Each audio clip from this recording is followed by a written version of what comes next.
Hello, everyone. Welcome to the Act Up Show. Today, we are diving deep into some wild geopolitical drama that's unfolding right now. The European Union and Ukraine are throwing a fit about a potential peace meeting between the US and Russia over the war in Ukraine. Meanwhile, the EU's industrial backbone is crumbling and people are starting to whisper, is NATO becoming obsolete? It's a mess, but we're gonna break it all down. So without wasting time, let's get started. Okay, so first up, the peace talk drama. Picture this, Donald Trump's back in the White House, inaugurated a month ago, and he's already shaking things up. On February 18th, US and Russian officials met in Riyadh, Saudi Arabia, for over 4 hours to talk about ending the war in Ukraine. Trump's team, led by Secretary of State Marco Rubio and National Security Advisor Mike Waltz, sat down with Russia's Sergei Lavrov and Yuri Ushakov. Trump's out here saying, I have got the power to end this war. And he's hinting at a face-to-face with Putin before the month's out. Sounds like a big deal, right? Well, not everyone is cheering about this meeting.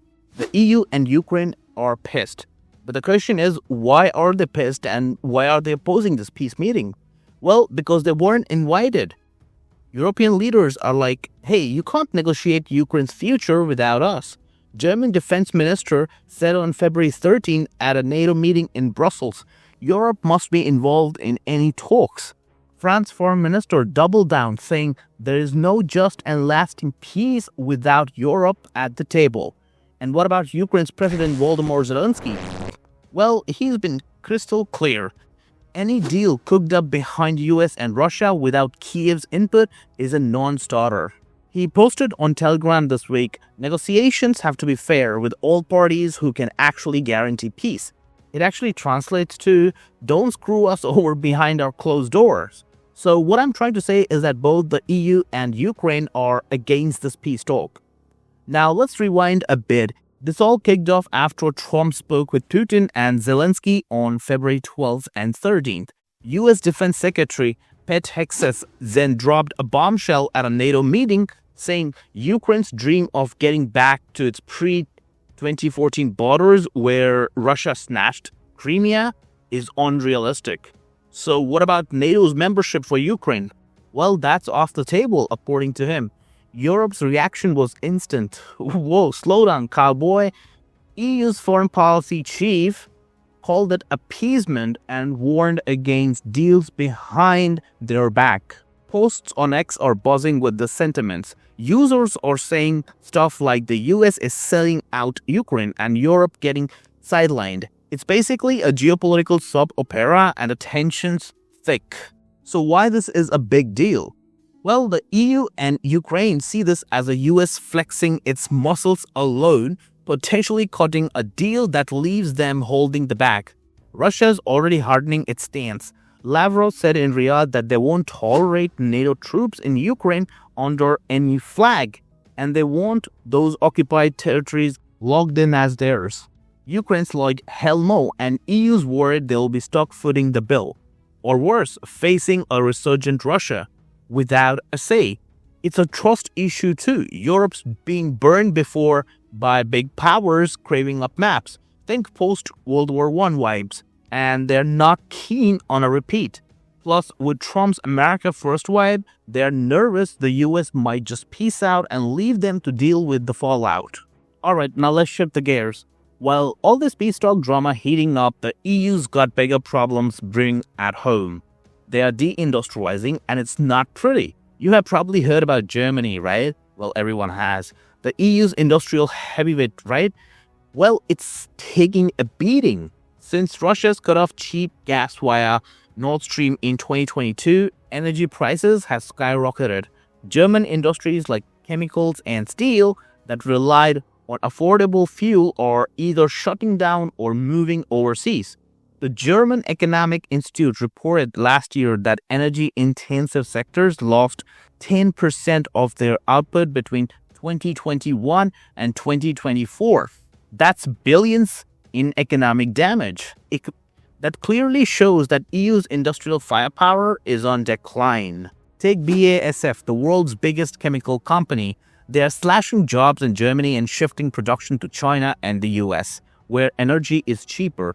By the way, the factories which are closing or are unable to operate in EU due to inflation caused by high energy prices are all shifting to China. Anyways, Volkswagen in talks to close plants. First time in its 87 years of history. The numbers back this up. Eurostat data from late 2024 shows industrial production across the EU dropped by 2.1% year over year, with Germany down by 4.3%. France isn't far behind. Its manufacturing PMI hit a 3-year low in January 2025. And this is all because of energy costs plus competition from China's cheap exports and US subsidies under Inflation Reduction Act. The EU's green push isn't helping either. Strict carbon rules are choking industries already on life support. That's really bad for jobs.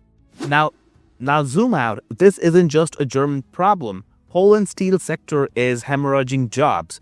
Italy's textile industry is shrinking and Spain's car manufacturing is stalling.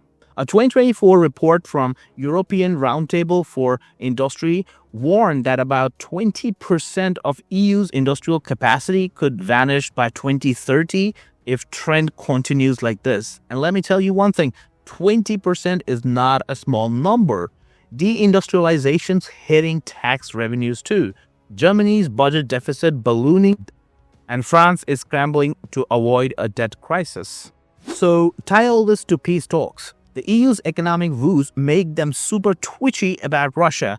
They are still sanctioning Moscow, 13 packages deep as of 2025, but they are also desperate to stabilize energy markets. The US-Russia deal that locks in Russia's gain might mean more cheap gas eventually, but it could also embolden Putin to mess with Europe's energy security again. Plus, if Europe's stuck rebuilding Ukraine while its own industries rust, that's a recipe for resentment. The Draghi report last year commissioned by EU chief called for 800 billion euros annually to fix this. It's a slow motion crisis and EU's running out of runway. By the way, it seems like EU is too much into confused state. At one side, they want Russian oil and gas to run their industries, and on the other side, they are unable to build peace with Russia. That's a weird kind of a situation. Now, the million-dollar question is NATO toast? With all this going on, US-Russia talks, EU weakness, Ukraine in limbo, people are starting to wonder if North Atlantic Treaty Organization's past its prime. Let's break it down. NATO's been a backbone of Western security since 1949. 32 countries, a billion people, and a famous Article 5. That is, an attack on one is an attack on all. It has kept the peace in Europe for decades, but cracks are showing up. Europe was actually never capable of running something like NATO. It was always the US which has kept this entire system running. First up, Trump. He's never been a big fan of NATO, called it obsolete back in 2017, and now he's pushing Europe to step up, which Europe pretty much cannot.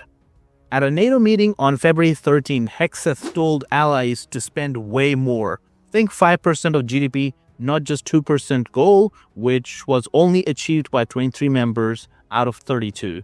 The US spends 3.4%, but Trump's team says Europe's got to carry more weight, especially on Ukraine. Hegseth even hinted that US won't send troops to enforce any peace deal, leaving that to Europe. That's got folks asking, if the US pulls back, what's NATO without its biggest muscle? But wait, why should the US spend billions of taxpayers' money to maintain its presence in the EU? What exactly is the US getting out of it? Anyways, then there's Russia. Putin's war in Ukraine shattered the idea that NATO could deter him without firing a shot.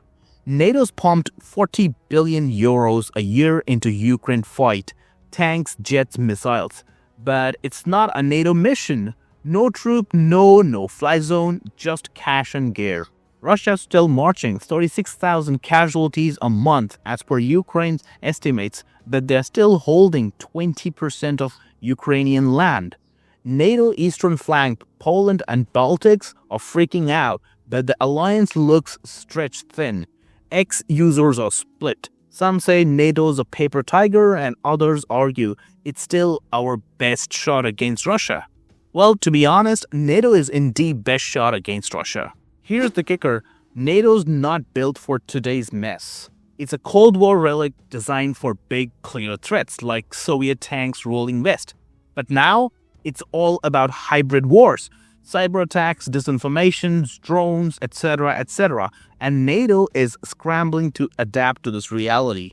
The 2024 Washington summit promised more missiles, defense, and cyber centers, but it's happening at a very slow pace. Plus, the internal drama. Hungary and Slovakia are cozying up to Russia, blocking Ukraine's aid. If Trump cuts US funding for Ukraine, the question will be, can Europe fill that gap? And the answer will be no. Germany straight up no, and France Macron is pushing boots on the ground, but it's a long short. Data-wise, NATO still got some juice left. 3.2 million troops, 500 ships, 13,000 aircraft. But cohesion's the issue. A RAND study last year said Russia's exposed NATO's soft eastern flank. Think Bulgaria and Romania. If the US dials back and Europe can't step up, NATO risks becoming a fancy club with no punch.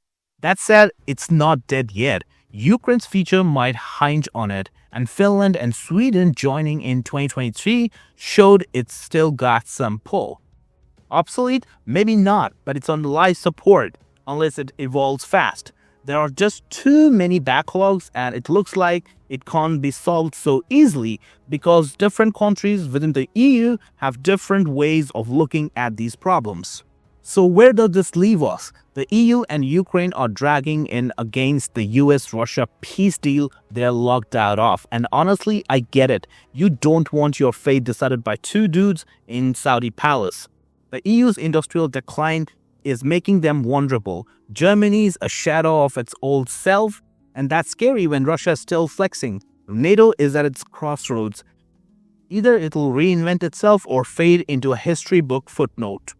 Latest development says it all. As of February 20th, Trump team is prepping for more talks. Russia's digging in and Europe scrambling to stay relevant. Ex-posts are wild, and to be honest, I think EU's got a shot if it gets its act together, economically and militarily.